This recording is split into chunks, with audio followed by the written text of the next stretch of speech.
alive, at least for now.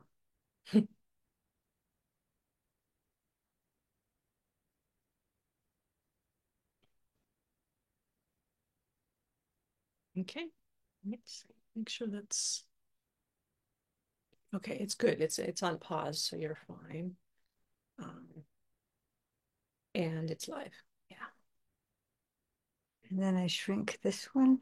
Yeah, unless you want to get to your tabs for the, are those the tabs you want for the Super? Yeah, So so just click over to one of the tabs you want to use. okay, I want to use two tabs. All right, excellent. But well, I don't see. Do you want to Okay, share it? yes, I do. So let's see. I And right now your video is not on. okay. How do I full screen it? May I? Yes. How do I do it? Okay, it shows that the video is on there. Oh, okay. Yeah, there. We're good. So, Oh, well, I would like to be able to see what I'm doing with the larger screen. So how do I get this one? what do you, well, you haven't shared anything yet. That's I it. where do I get the? What is your goal? I want to expand the screen. Um, So how do I expand it? Ah, isn't it? There we go. So Like what? that. I want to be able to get at the controls at the bottom. So Okay. all they're going to be hearing everything we have are saying because I can't mute. I can't do anything. That is interesting. Why are we not seeing the, hi. Is this the right? We're definitely in the right account, but Wow. the, okay, how about if we do view, I'm just gonna remove pin and see. No, it's just a weird, I think Zoom is But I should be able to. where, How do I get to my controls? I totally wonder that too. I'm gonna minimize that just for, well, that's craziness. Um, where are those? It doesn't even show. Okay, I'm gonna click down here. Oh, okay. That's there. Sudden insight. Okay, now here are all of your happy controls. Okay, And and you can do okay, the uh screen share. Okay, but I'm gonna, whoa. I don't Um see my. right, but I'm gonna take us out of full screen mode. That was the thing. We were in full screen mode, and so then we couldn't get to that. So how do I share that? So now you can do Okay. share. Oh, Shall I do it? yeah, you can go ahead. All right. I know how to do that, but it just wasn't.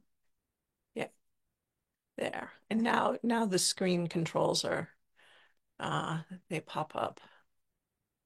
So you have to do the stop screen. Where But where are this? definitely Where are the screen controls? um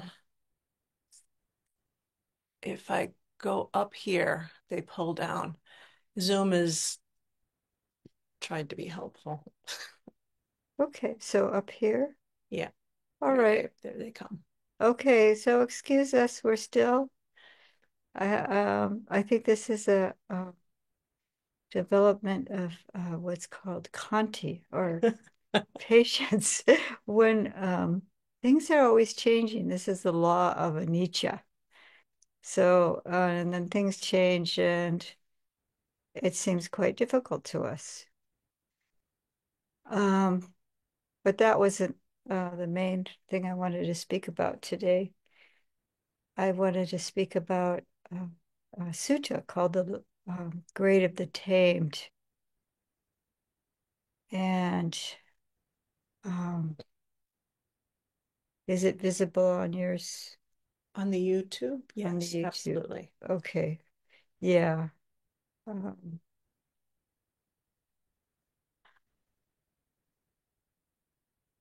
so this sutta is an interesting one because it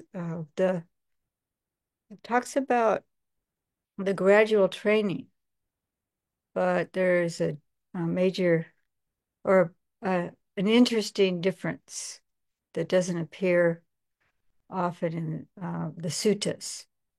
So this sutta is also talking about, well, it is, it's all about the gradual training. Um, and the Pali is Danta Bhumi, and Bhante Sujato has translated as level of the tamed, and Bhante Bodhi has translated as grade of the tamed, level or grade, like that, gradation. Uh, Danta, when I first saw the title of this, I had a little bit of poly vocabulary because I was taking this poly course, and Danta is tooth also. Okay, so it's not showing it yet. You'll see, I could show it later. But Danta is tooth, and Bhumi is a realm, or that's the idea of the level. So I thought, tooth realm? It's the Tooth Fairy's land. Okay.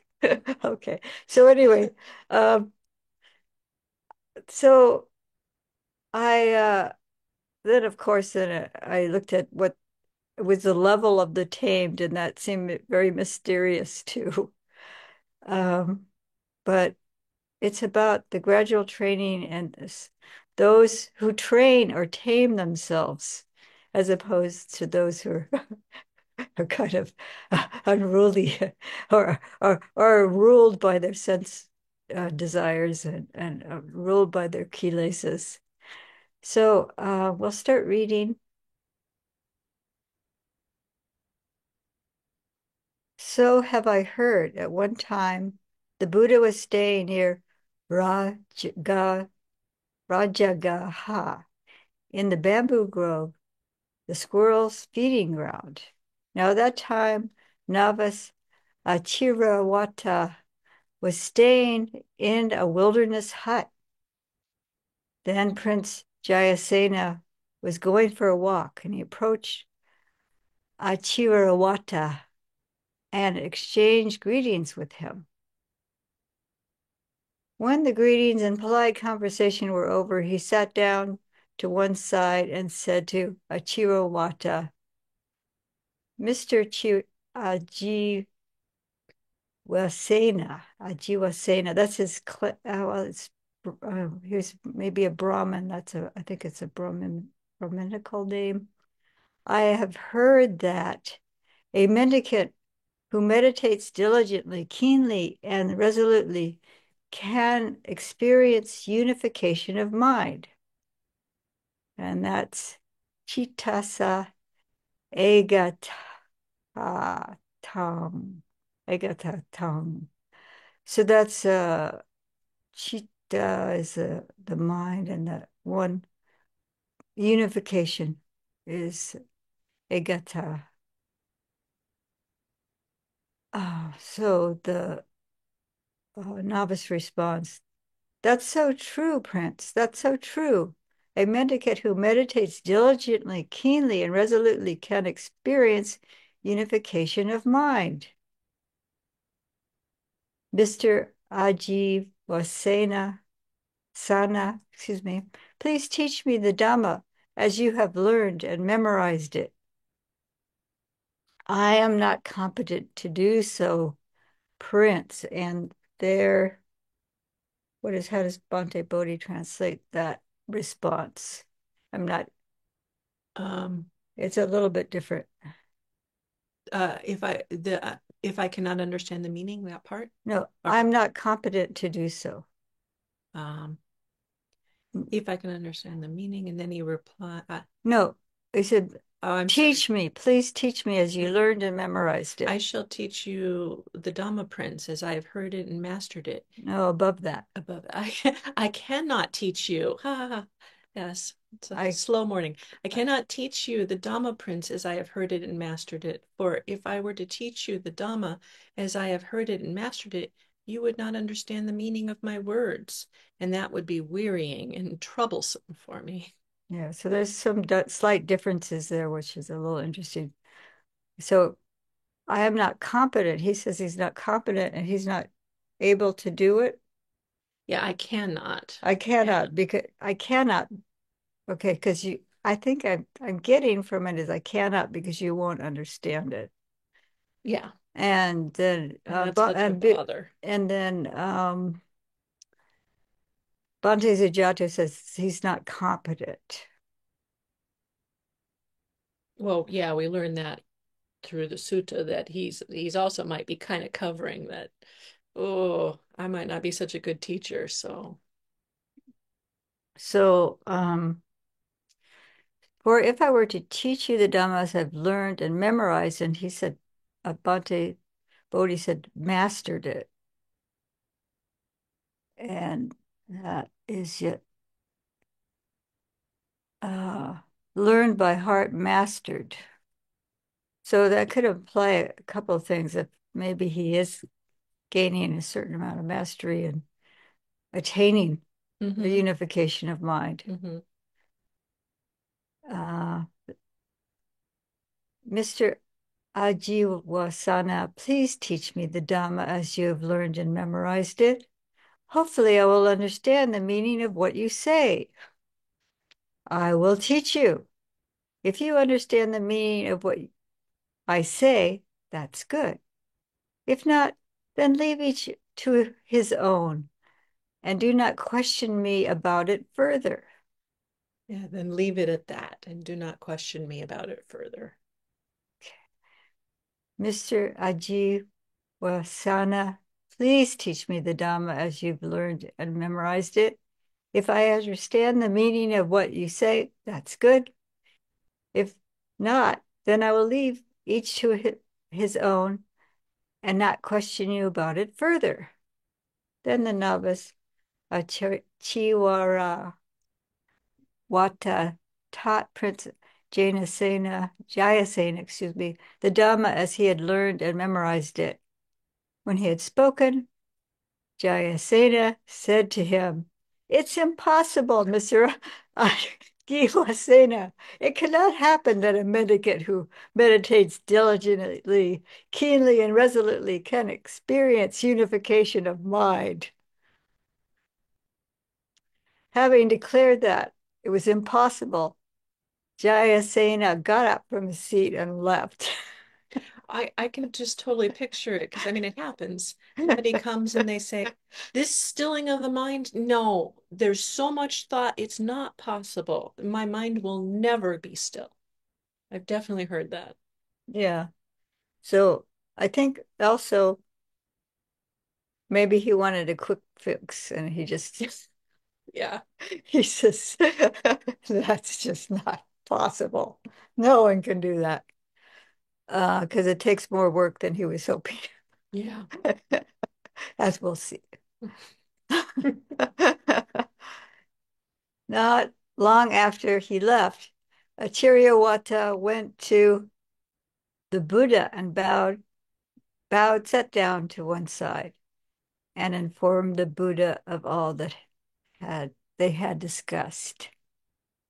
When he had spoken, the Buddha said to him, how could it possibly be otherwise, Ajiwa Sana? Prince Jayasena dwells in the midst of sensual pleasures, enjoying them, consumed by thoughts of them, burning with fever for them, and eagerly seeking more.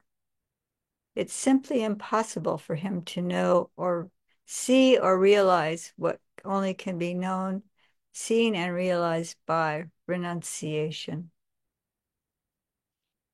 Did they use the word devouring and no, consumed? consumed Yeah, with. I like this other translation that talks about being devoured by the thoughts.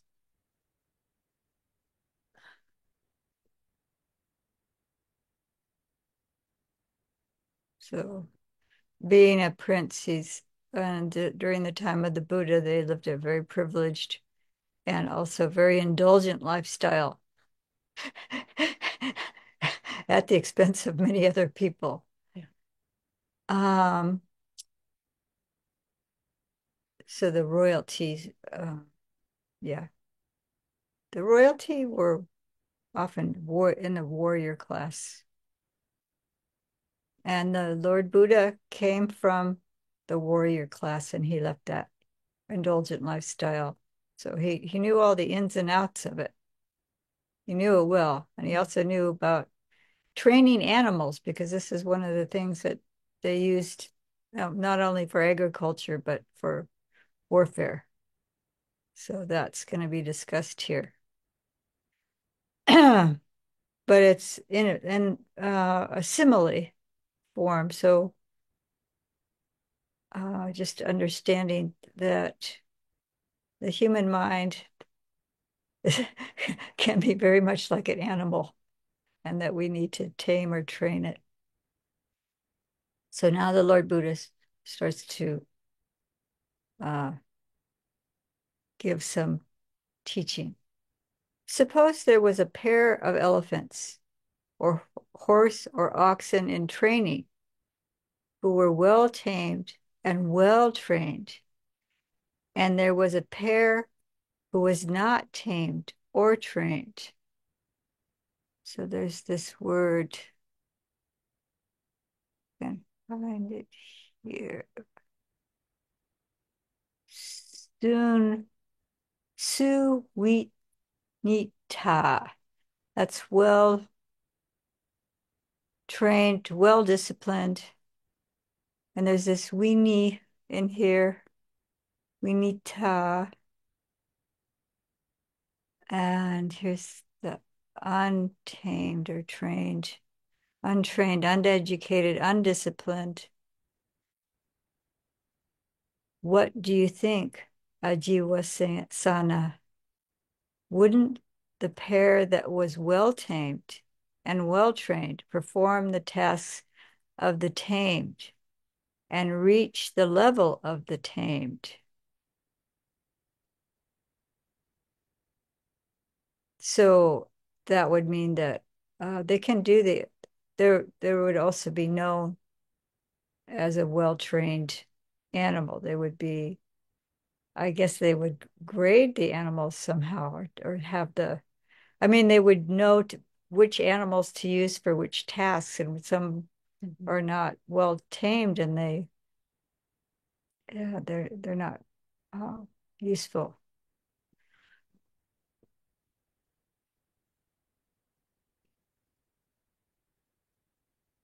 I think anyone who trains animals really like horses and would know there's if they have a specific use to um,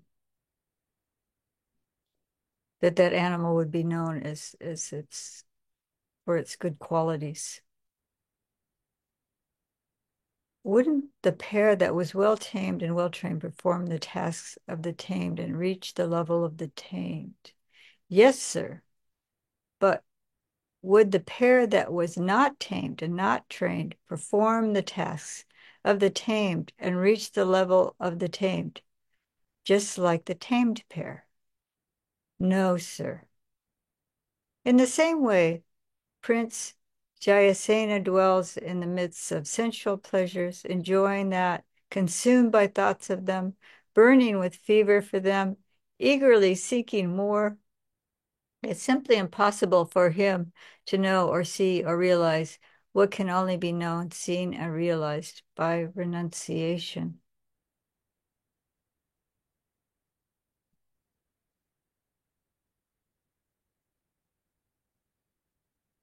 Suppose there was a big mountain not far from town or village, and two friends set out from the village or town, leading the other by other hand up the mountain. Once there, one friend would remain on the foot of the mountain while the other would climb to the peak. I've been out hiking, and sometimes there's like, you get to a certain point, maybe it's not, and I've had this experience too, actually. We say, oh, what if we go up to the ridge? And so one scrambles up quickly, and then they'll go, ah, I can see. I can see the lake and so on. And the other one will scramble up excitedly. But if it's like, oh no, it's just, I can't see very far, you might come down. So this is what I'm picturing rather than somebody way at the bottom of a mountain. You're like within shouting distance from one another. So the one standing on the foot would say to the one at the peak, my friend, what do you see standing there at the peak? They'd reply, standing at the peak, I see delightful parks, woods, meadows, and lotus ponds. But the other would say, it's impossible. It cannot happen. Standing at the peak, you can see delightful parks, woods, meadows, and lotus ponds. So he's doubts what his friend is telling him. He doesn't want to come up. He doesn't want to put the effort to climb up himself. So their friend would come down from the peak, take their friend by the arm, and make them climb to the peak. After giving them a while to catch their breath, they'd say, my friend, what do you see standing here at the peak? They'd reply, standing at the peak, I see delightful parks, woods, meadows, and lotus ponds. They'd say, just now I understand you to say it's it's impossible. It cannot happen that standing at the peak you see delightful parks, woods, and meadows, and lotus ponds. But now you say, standing at the peak, I see delightful parks, woods, meadows, and lotus ponds. They'd say, but my friend, it was because I was obstructed by a big mountain that I didn't see what could be seen. But bigger than that is the mass of ignorance by which Prince Jayasana is veiled, shrouded, covered, and engulfed. Is there anything much different there? Hindered, blocked. No. Okay. All right. Prince Jayasena dwells in the midst of sensual pleasures, enjoying them, consumed by thoughts of them, burning with fever for them, and eagerly seeking more. It's quite impossible for him to know or see or realize what can only be known, seen, and realized by renunciation. So sometimes in the suttas, it seems like we're going to extremes, like the level of renunciation of monastic life, and then the total indulgence of a prince who doesn't have very many responsibilities other than enjoying himself in sense pleasures. Um, he's probably in some kind of training, but it's more like a sport for him at this point. He's not in any kind of danger. But there is levels, and people can if this is the extreme. It's being consumed by this desire, so we can be moderate. Yeah, you don't have to don robes and take 311 precepts of a bhikkhuni or 226 of a bhikkhu. But you can, for periods of time, people can take 8 precepts or just practice moderation and, you know, would just use what you need as far as nourishing yourself and so on. I know a lot of people are what is called downsizing their lives and trying to live more simply. And that would support uh, the practice. It doesn't look like it necessary. I mean, the key feature here in the simile with the mountain is the Kalyanamita, who takes him and drags him up. And there's that Jataka tale that this actually happened to the Buddha. That he's like, no, don't really need to go see that previous Buddha renunciant. And his friend grabbed him by the hair and dragged him there. So yeah, there's that, but for ourselves too, uh, being obstructed by the big mountain, that's we get Ignorance. overwhelmed by sense desire, Mm-hmm. sense pleasures of all sorts, um, six sense gates Mm-hmm. can be a big distraction. Now, if we just indulge in them, escape into them. But yes, we need our Kalyanamita, as Yannicka was just mentioning.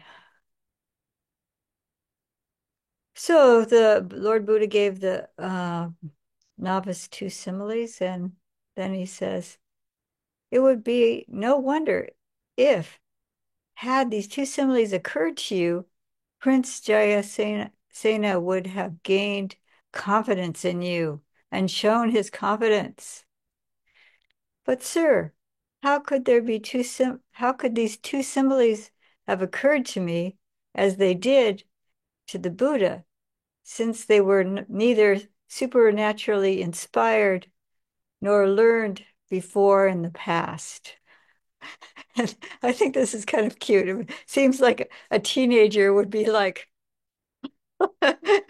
asking a question like that. I don't know, you know.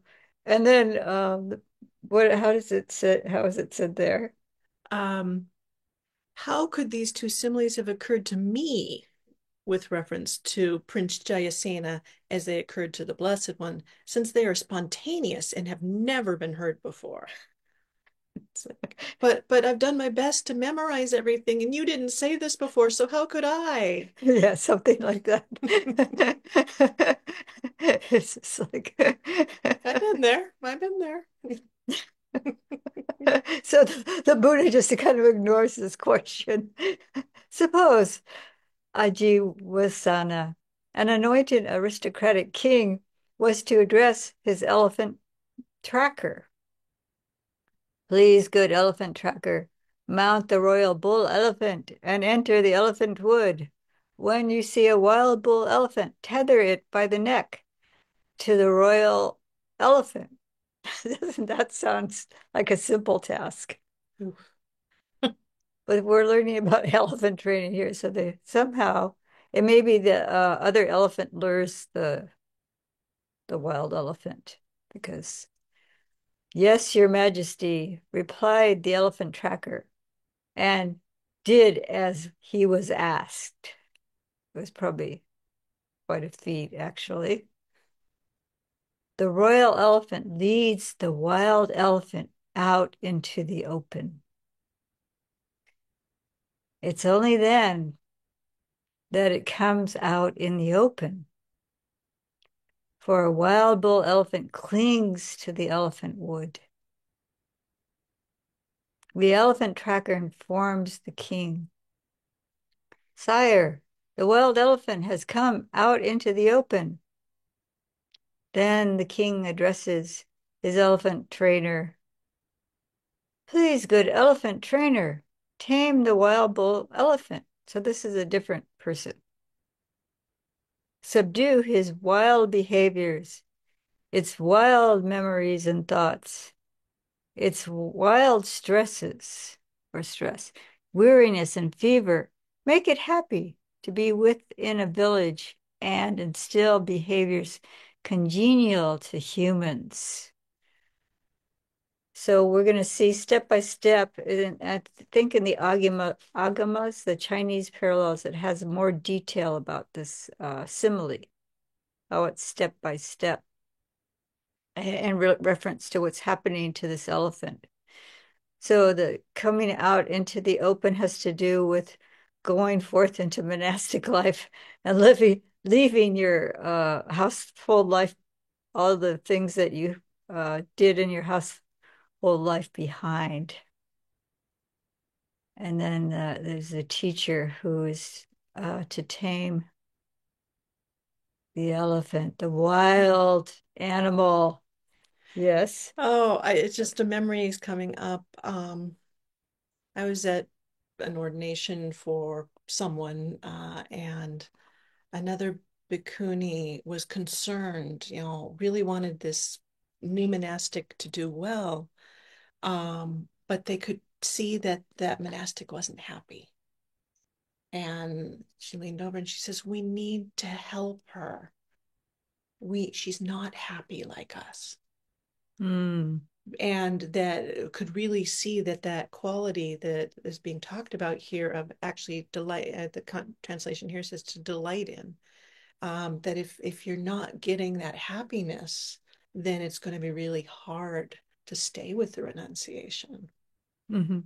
So this is kind of the what the Sangha does for, and then also in lay life, if you're, some people struggle because they are starting to lose interest in a lot of things that they used to do, and then their friends are saying, "Why don't you come to the movies with me?" Or so, and they say, "Well, I was going to meditate or listen to a Dhamma talk," and so then you're kind of torn.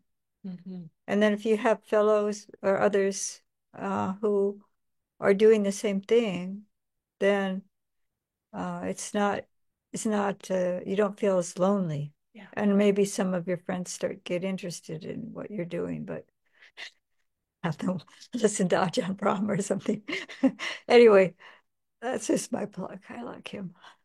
Anyway, so would you read the part that part? Yes, my good. Oh, tell the instruction for the good elephant trainer to tame and subdue their wild behaviors. About planting the post or Oh, before that that? started. Okay. Then the elephant woodsman informs the head anointed noble king, "Sire, the forest elephant has come out into the open."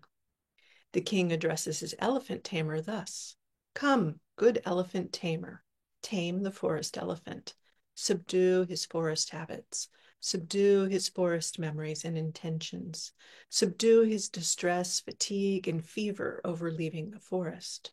Get him to take delight in the town, inculcate him in the habits congenial to human beings." That would be like the monastic training in a way. So maybe the teacher, or maybe it isn't the abbot or abbess, but somebody has taken this new trainee under their wing. And for the human, it would be the other way. Get them to leave those town ways behind and be content and happy in the forest. In the monastic life. Yeah. Mm-hmm. So, so then the response is, "Yes, Your Majesty," replied the elephant trainer. He dug a large post into the earth and tethered the elephant to it by the neck so as to subdue its wild behaviors, its wild memories, its thoughts, and wild stress, weariness, and fever to make it happy to be in a village and instill behaviors congenial to humans. I know, so animal rights activists might be objecting and say, "Oh no, this is so cruel." But it's just a metaphor for our mind. So it's interesting because the first thing that of course to train a wild elephant, you'd have to somehow contain it or it'd run back to the forest. But this is a simile for mindfulness. The post is mindfulness of the body.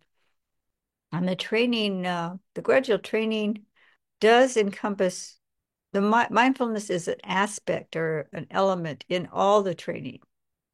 even with the training rules, the moral conduct, uh, mindfulness, well, mindfulness of all of your activities, your motion, um, and sense the guarding the sense gates. That's all a form of mindfulness. It's just a different focus, a different emphasis. And then it just gets stronger and stronger. But realistically, in the case of training an elephant, they would have to be somehow contained or restrained. So then he spoke in a way that's mellow, pleasing to the ear, lovely, going to the heart, polite, likable, and agreeable to people. So this is a metaphor for the Dhamma. I'm plugging this all in. It's all this detail isn't in this sutta, but I understand in the agamas they do go more step by step. Well, and even, of course, as the Dhamma, it's also the our intentionality towards ourselves and our own mind. How many of us are like beating ourselves? Oh, you couldn't keep your mind on your breath for 2 breaths, you terrible, rotten meditator, you. Um, and here it's saying, no, why would you pay any attention to that? This elephant needs gentle, pleasing, lovable, going to the heart, courtesy. So this is the mind. You're talking about the Yeah, mind being tamed. So yeah. this internally, we speak to ourselves kindly, and externally, hopefully, we have the Dhamma, the teaching of the Dhamma. So it's pleasing, loving, going to the heart, polite, likable, agreeable.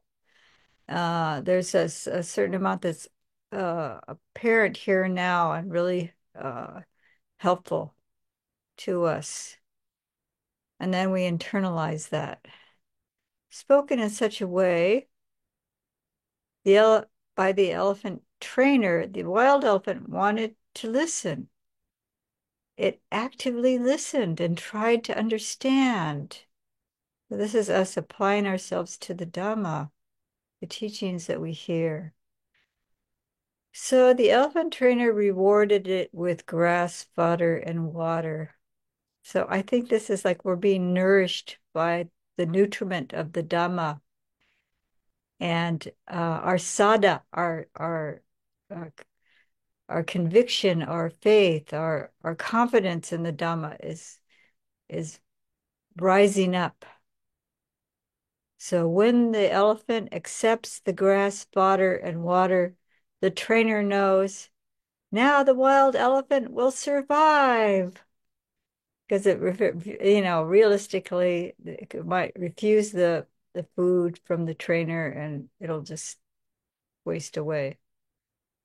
But this is a very beautiful, like, the what my, your practice is going to live. It's going to grow because you're accepting what's being said. You're taking it in. You're being nourished by it.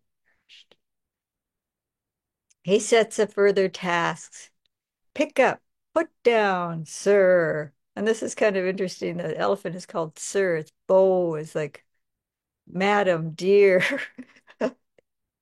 uh, let's see, bow. Let's see here. Master, sir, respected person, respectful address. So, and it can be friend, good, good person. Um, so this elephant is being spoken to with some amount of respect, and he's being trained to do tasks. But this is a could be seen as a sati sampajanya, where you're having the awareness of each activity you're doing, the movement of your body, or knowing when you're standing, knowing when you're sitting, knowing when you're lying down, having full awareness of that, full awareness of extending your arm and so on. So when the wild elephant picks up and puts down, the trainer says, following the instructions, the trainer sets in a further task. So this is a step-by-step training. Forward, sir, back, sir. This could be a back and forth walking meditation. Mm. When the wild elephant goes forward and back, then the trainer says, following instructions, the trainer sets forth, it sets a further task. I think that English here is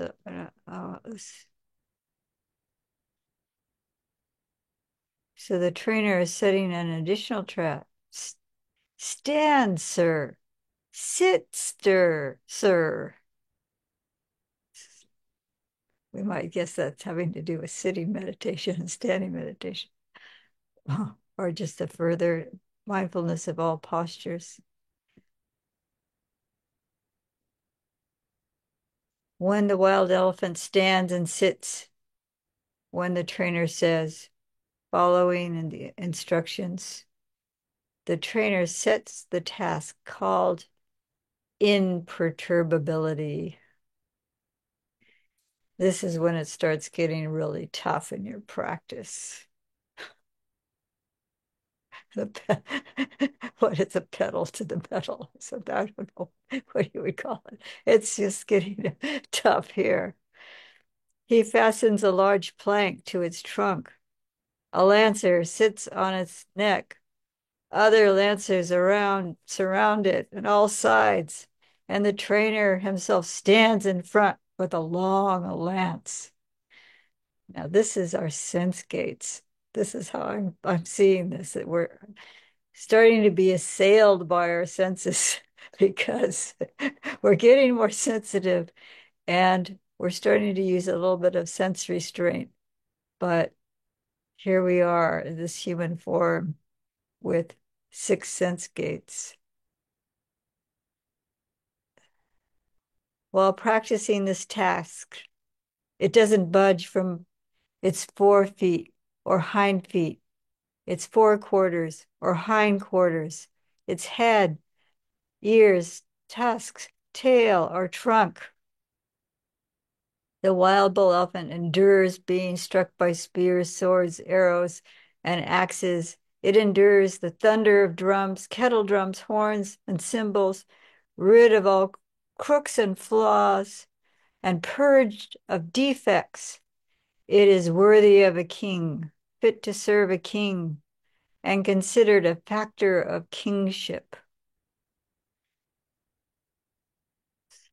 So this also makes me think about the sense gates and being assailed. You start getting more and more sensitive, and it might feel like you're being assailed by the senses, but you're able to pull in and not budge. You're staying with your object of meditation. You're not pulled one way or another. You don't try to run.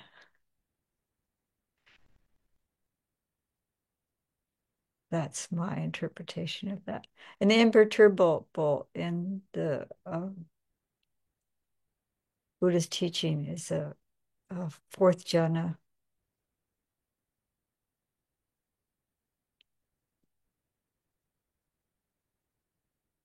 And some of the higher attainments. In the same way, a jiva sana, excuse me, a realized one arises in the world, perfected, a fully awakened Buddha, accomplished in knowledge and conduct, holy, knower of the world, supreme guide for those who wish to be trained, teacher of gods and humans, awakened, blessed. He realizes with his own insight this world with its gods, maras, and divinities, this population with ascetics and Brahmins, gods and humans, and he makes it known to others. So this is a standard, um, what's said about the Buddha. It's a stock, uh,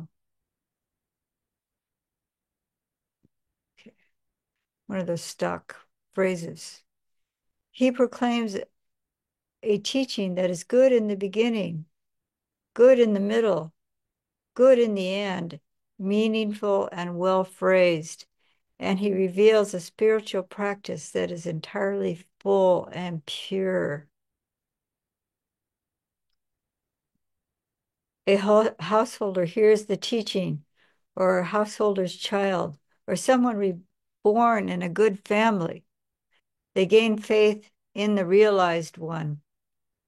So also, anyone from any level of society was uh, able to go forth into the Buddhist monastic community. It says good family, but there were even thieves and prostitutes, or we call them sex workers now, but uh, those who many walks of life. They gain faith in the realized one and they reflect. Ah, could you read the translation of this of leaving the household life? It doesn't have the full thing. He shaves off his hair and beard, that part. Is it ellipsed? Yeah, a whole Oh, bunch of it is ellipsed. dear me. I need to Um, get the okay. household life is cramped and dusty. The homeless life is free as air. It is not easy living the fully perfected holy life, purified and polished like a conch shell. Sad. What if I were to shave off my hair and beard for the male, don the robes of a Buddhist monastic, and go forth from the household life into homelessness? Sadhu, sadhu. Yeah, I like that translation better. Yeah. Um, I want to share something different here for a moment. I guess I'll just have to switch back and forth. Uh-huh. All You right. can, well, what if you click on that tab? Will it just go there? I don't know how we shared it. I'll check the, Okay, so I need to go to here yeah. and Okay. then And then share that one. I share this one. So, Is it up? you have to press start. Okay. All right. Yes. There it is. All right.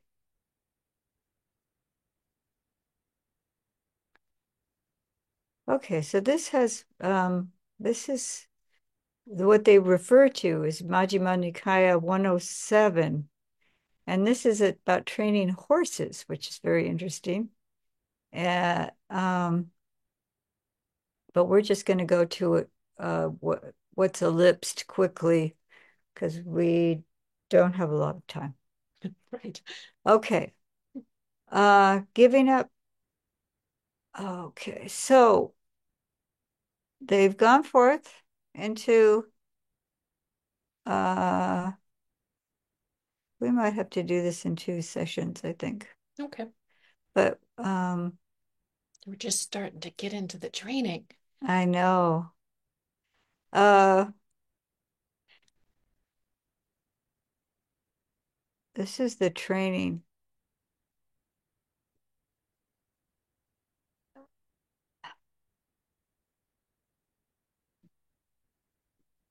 So he talks about a deft horse trainer were to obtain a fine thoroughbred horse. First of all, he'd get used to wearing the bit, and then it talks like kind of a similar way, these stages of training for the horse.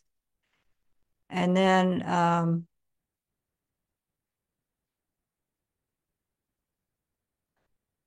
for in the same way, I realize one gets a person for training. First, they guide them like this: come, and it can be ethical and restrained in the monastic code, conducting yourself well and seeking alms in suitable places. See the danger in the slightest fault. Keep the rules that you have undertaken. When they have ethical conduct, the realized one guides them further. So this is the trainer. Come, mendicant, guard your sense doors. When you see a sight with your eyes, don't get caught up in the features and details. We could spend a long time on that one.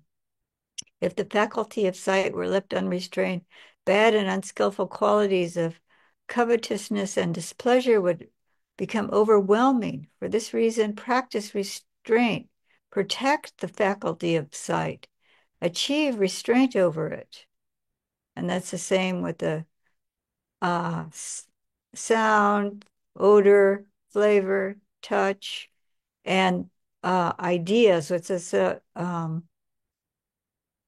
It's manasa. It has to do with the mind, the mental faculty. So if the mind is unrestrained, then if the mind with faculty was left unrestrained, bad, unskillful qualities of covetousness and displeasure would become overwhelming. For this reason, practice restraint, protect the faculty of the mind, and achieve its restraint. When they guard the sense doors, they realize one guides them further, come mendicant, eat in moderation. And then there's a standard reflection. We say that we don't eat for fun or adornment, which means the beautification of the body. When they eat in moderation, the realized one guides them further. Come be committed to wakefulness, practice walking and sitting meditation by day, purifying your mind from obstacles. In the first watch of the night, continue practicing walking and sitting meditation. In the middle watch, lie down in the lion's posture, and then they're allowed to sleep for 4 hours. Mindful and aware, focused on the time of getting up. And the last watch, get up and continue to practice walking and sitting meditation, purifying your mind of obstacles. What really struck me is that wakefulness is actually purifying our minds of obstacles and being really awake and aware. I think I'd like to take it that way, not depriving ourselves of sleep. But when the mind gets settled, we need less sleep when it's less agitated. When they are committed to wakefulness, the realized one guides them further. Come, mendicant, have mindfulness and situational awareness. That's the Sati Sampajanya. Clear present moment awareness, mindful activities. And that was the elephant picking up and setting down and so forth.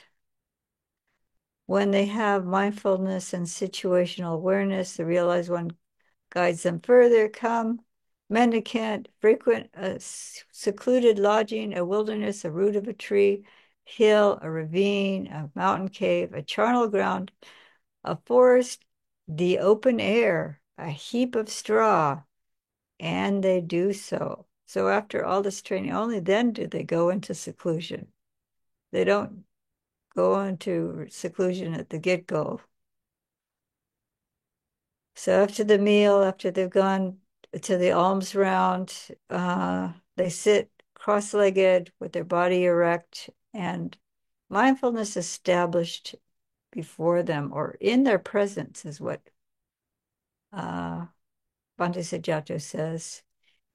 And giving up covetousness for the world, they meditate with a heart rid of covetousness, cleansing the mind of covetousness, giving up ill will and malevolence. Excuse me, that's a hard word. They meditate with a mind rid of ill will, full of sympathy for all living beings, cleansing the mind of ill will. Giving up dullness and drowsiness, they meditate with the mind rid of drowsiness and dullness, perceiving light, mindful and aware, cleansing the mind of dullness and drowsiness. Giving up restlessness and remorse, they meditate without restlessness and remorse, their mind peaceful inside, cleansing the mind of restlessness and remorse. Having given up doubt, they meditate, having gone beyond doubt, not undecided about skillful qualities, cleansing the mind of doubt. They have given up these 5 hindrances, corruptions of the heart that weaken wisdom. And this is where the sutta diverges. So here in this sutta, then quite secluded from sense pleasures, quite secluded from unskillful qualities, they enter and remain in the first absorption. So at this point, most suttas uh, lead you to the jhanas at this point. So I'm going to stop the screen share. And then I'm going to go to back to the sutta that we were looking at. And then I'm going to share it again. Mhm. Yep. And there it is again. Yes. So they've gone forth into monastic life out of faith in the Buddha. And then they've gotten to giving up the 5 hindrances, corruptions of the heart that weaken wisdom. They meditate, observing an aspect of body, keen, aware, and mindful, rid of covetousness and displeasure for the world. They meditate, observing an aspect of feelings. They meditate, observing an aspect of mind. They meditate, observing an aspect of principles. And what does that sound like? Satipatthana? Yes, yes. Okay.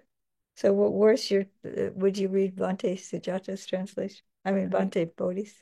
Um, from the hindrances part? Yeah.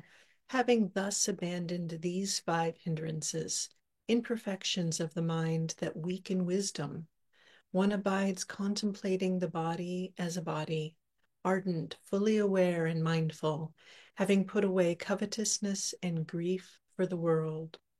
One abides contemplating feelings as feelings, mind as mind, mind objects as mind objects, ardent, fully aware and mindful, having put away covetousness and grief for the world. So at this point, they've entered the practice of the Satipatthana. They're giving the instruction, or this particular novice is given this instruction. So this is where people go, oh, don't the jhanas supposed to happen here? And then, so in the same way, a noble disciple has these 4 kinds of mindfulness meditation. This is the establishments of mindfulness. This is what does Bhante Bodhi say? Foundations or establishments. I'm not seeing that. 4 foundations of mindfulness. 4 foundations of mindfulness. The Satipatthana. So the 4 Satipatthanas as tethers for the mind. That's beautiful. As to subdue behaviors tied to domestic life, memories and thoughts tied to domestic life. I think this is more like the sense pleasures, as the seeking out, like in our society that we're trained to pursue pleasures. Mm-hmm. Mm-hmm. And then the stress and weariness and fever tied to domestic life. So like that prince had the fevers and weariness and fever, yeah, tied to sense pleasures. To discover the system, to realize extinguishment, discover the system. What did Bhante Bodhi say? This So to subdue, in order that he may obtain the true way and realize Nibbana. obtain the true way and realize Nibbana. I like that. The realized one guides them further. Come meditate observing an aspect of the body, but don't think thoughts connected with sensual pleasures. There's this word that there's a big question mark for. Kamu, that's the kama, which is senses, sense pleasures, is connected with the sense pleasures. And the vitaka is the thoughts. So we're just pondering sense pleasures, longing for them. So we need to give up thoughts of them, even the most subtle. Meditate observing an aspect of feelings. And then it repeats saying, but don't think thoughts connected with sensual pleasures. Meditating, uh, observing an aspect of mind, but don't think thoughts connected with sensual pleasures. And aspect of principles, but don't think thoughts connected with sensual pleasures. And then, as the placing of the mind and keeping it connected are stilled, they enter and remain in the second absorption. So a lot of people think at this point they've leapt to the second jhana. But here they're abandoning vitaka vichara. And this is the one of the 5 factors of the first jhana. So it seems like this whole practice of the satipatthana has become jhanic at a certain point, or they've entered into jhana. And uh, But they do not think thoughts of sensual desire. so they've abandoned sensual desire completely. So the kama could be just even the sensation, the senses, if you really pulled away from them during this practice, although actually in the Dhamma Nusati, you end up with the 7 bojjhangas. So it's likely that you've entered jhana at this point already. And so then this is my theory. It's gotten to a point where it's at the level of the first jhana, and then they're abandoning all all vitaka, uh, vitaka vichara. And then they enter the second absorption.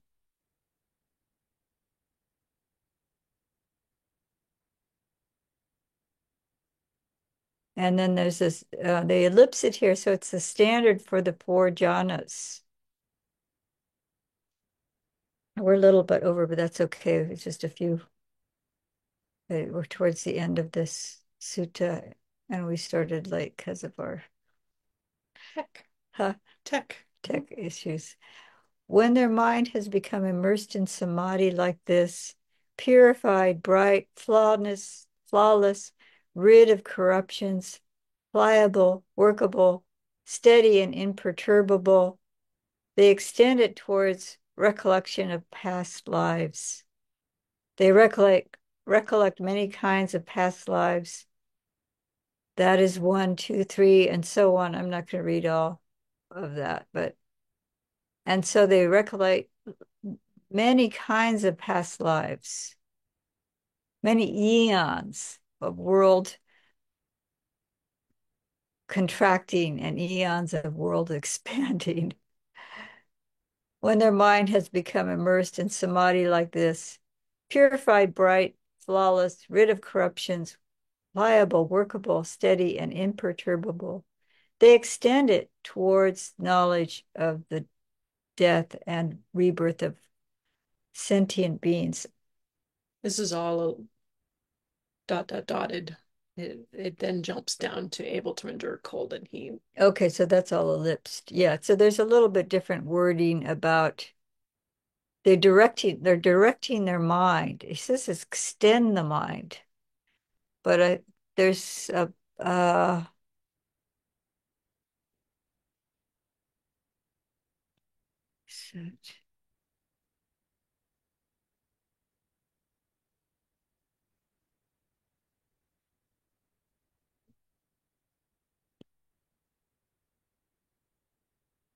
Anyway, I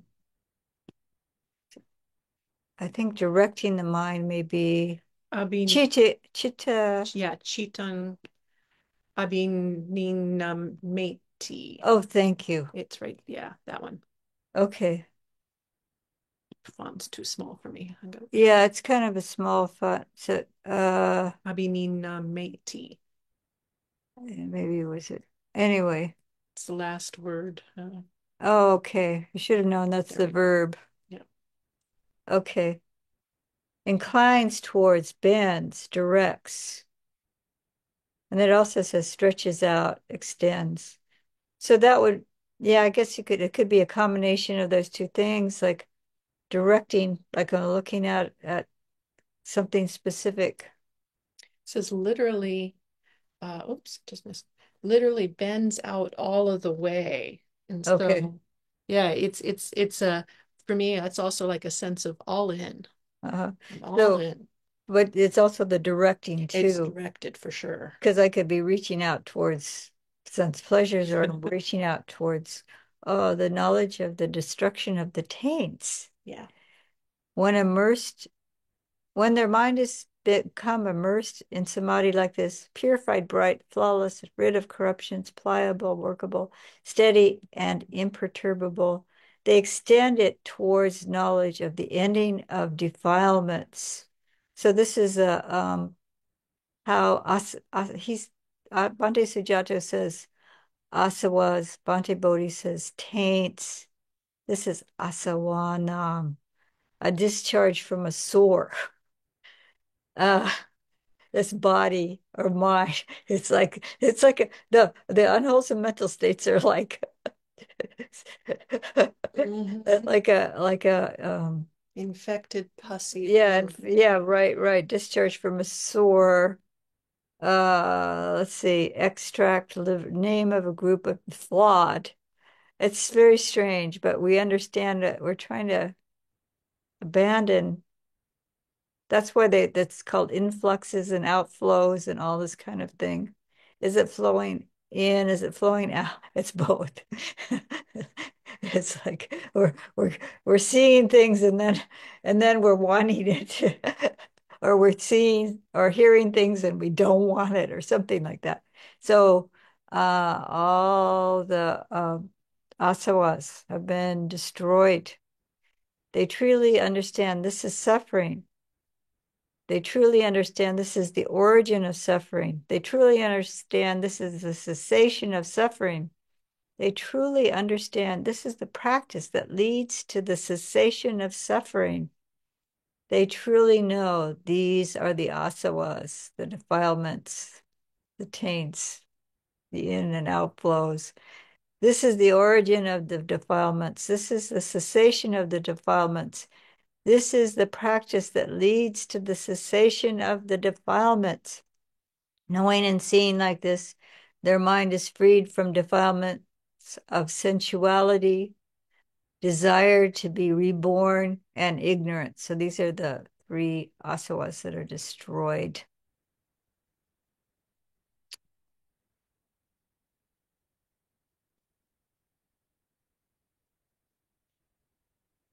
They understand rebirth is ended. The spiritual journey has been completed.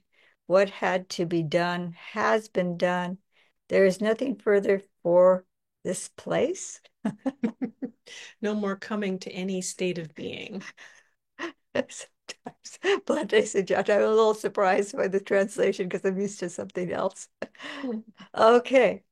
Rid of greed, hate, and delusion, and purged of defects, they are worthy of offerings, dedicated to the gods, worthy of hospitality, worthy of religious donation, worthy of greeting with joined palms, and the supreme field of merit for the world. If a royal bull elephant passes away, untamed, untrained, whether in their old age, middle age, or youth, they're considered a royal bull elephant who has passed away untamed. So that's going to be the epithet on your grave. Oh, In the same way, if a mendicant passes away without having ended the defilements, whether as a senior, middle, or junior, they're considered a mendicant who has passed away untamed. That's a pretty high bar. Completely ending the. Let's do it. Let's do it. Okay. If a royal bull elephant passes away, tamed and trained, whether in their old age, middle age, or youth, they're considered a royal bull elephant who has passed away tamed. So there's hope. In the same way, if a mendicant passes away having ended the defilements, whether a senior, middle, or junior, they're considered a mendicant who has passed away tamed.